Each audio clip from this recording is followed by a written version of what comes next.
শিবায়। ওম নমঃ শিবায়। নমস্কার প্রিয় ভক্তগণ, আশা করি আপনারা প্রত্যেকেই খুব ভালো আছেন। অমৃত কথা চ্যানেলের পক্ষ থেকে আপনাদের সকলকে আরও একবার সুস্বাগতম। হিন্দু শাস্ত্রে শিব পুরাণের গুরুত্ব অনেক বেশি।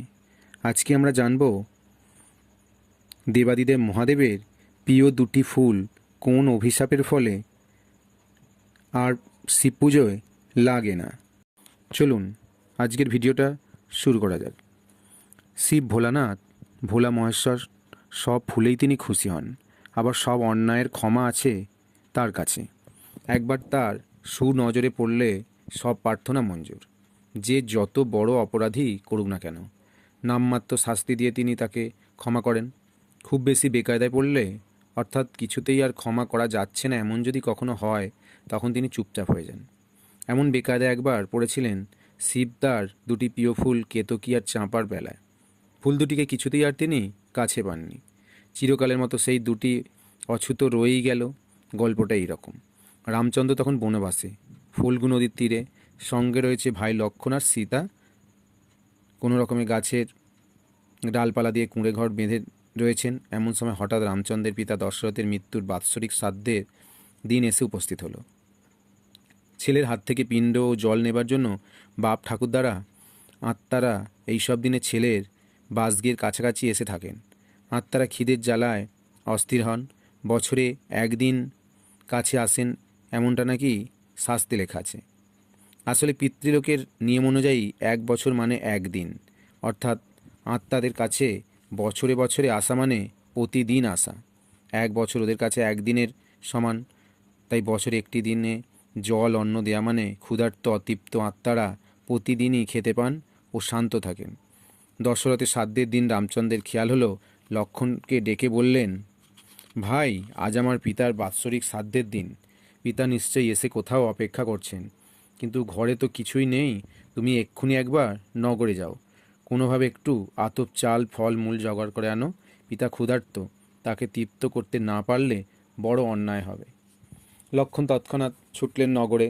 রামচন্দ্র এদিকে আগুন জ্বালবার জন্য খড়কুটো জোগাড় করতে লাগলেন।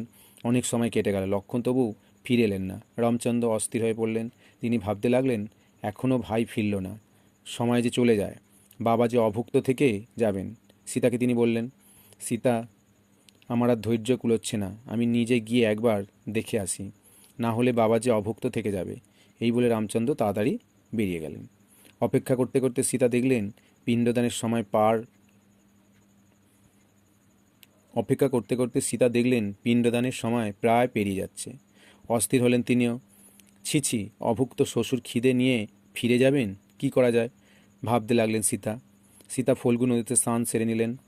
প্রদীপ জেলে আরও কিছু সময় অপেক্ষা করলেন। এদিকে রামচন্দ্র লক্ষ্মণের কারও দেখা নেই।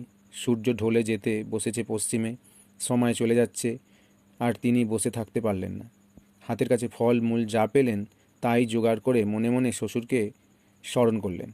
আপনি তো আমারও পিতা, আপনার ক্ষুধার্ত আমি আর সহ্য করতে পারছি না।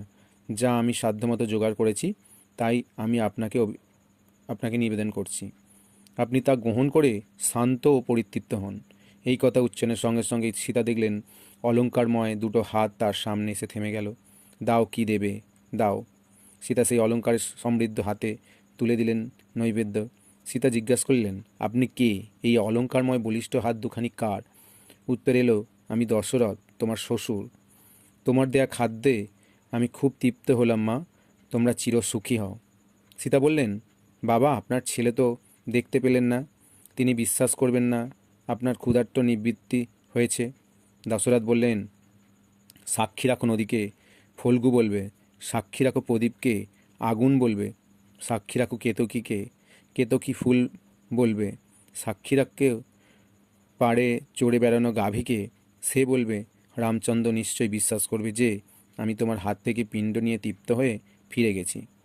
এরপরে আকাশবাণী থেমে যায়, আর কোথাও কিছু নেই। হতবাক সীতা একাকী বসে আছেন, মন তার এখন শান্ত। এমন সময় হাঁপাতে হাঁপাতে রামচন্দ্র লক্ষ্মণ এসে পৌঁছালেন। সীতা, এক্ষুনি চাল চাপিয়ে দাও, আর একটুও সময় নেই। সীতা নিরুত্তর দেখে রামচন্দ্র জিজ্ঞাসা করলেন। সীতা তখনও সব বৃত্তান্ত বর্ণনা করলেন। রামচন্দ্র তো ফ্যাল ফ্যাল করে তাকিয়ে রইলেন সীতার দিকে। বললেন, তুমি এতক্ষণ স্বপ্ন দেখছো, এতদিন আমাদের বাবাকে আমরাই দেখতে পেলাম না, আর তুমি এটা আমায় মেনে নিতে হবে? সীতা তখন সাক্ষীদের কথা বললেন, জিজ্ঞাসা করো ফল্গু, প্রদীপ, গাভী, কেতকী ফুল এদেরকে, ওরাও দেখেছে, ওরাও বলবে। রামচন্দ্র একে একে সকলকে জিজ্ঞাসা করলো, কিন্তু সকলেই বেমালুম সত্য গোপন করলো।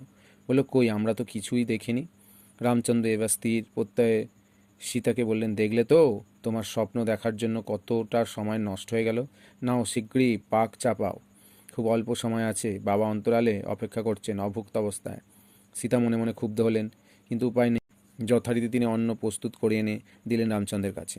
রামচন্দ্র শ্রদ্ধাভরে পিতাকে আহ্বান করলেন। সঙ্গে সঙ্গে আকাশবাণী হলো, আবার আমাকে ডাকছো কেন পুত্র?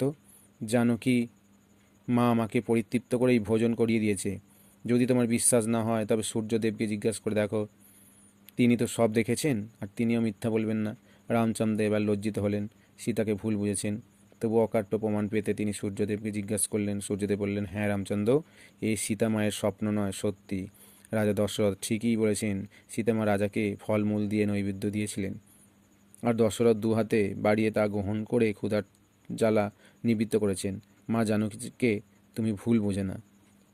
রামচন্দ্র স্ত্রী জানকীর জন্য খুবই গর্বিত বোধ করলেন। মনে মনে ভাবলেন, ভক্তি আর ভালোবাসা কি অসাধ্যই না সাধন করতে পারে।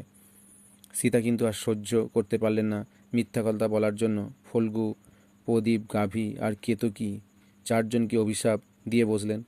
তিনি বললেন, ফল্গু, আজ থেকে বাইরের কেউ যেন তোমার মুখ দেখতে না পায়। অগ্নি, তুমি সর্বভূক হও।